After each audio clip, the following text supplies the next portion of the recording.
Transfer large volumes of data stored in your IDrive BMR device to the cloud using cloud seeding with IDrive BMR Express. To place an order for an Express device, navigate to the Cloud Seeding page and click Shipment Form. Sign in using your IDrive BMR credentials. Fill the shipment form and click Place an Order.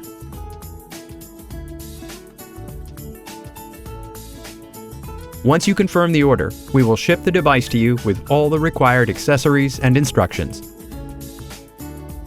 First, connect the Express device to the IDrive BMR device. Connect to the device interface and navigate to the Cloud Seeding page. Click Mount. Navigate to the Computers or VMware Servers tab. Select the computers or VMs you wish to transfer, and then click Transfer Now. Track the cloud seeding progress in the Activities section.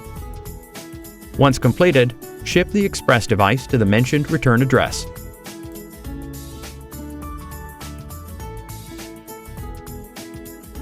Once we receive the Express device, the transfer to the cloud takes about 1 to 3 weeks, depending on the volume of the data.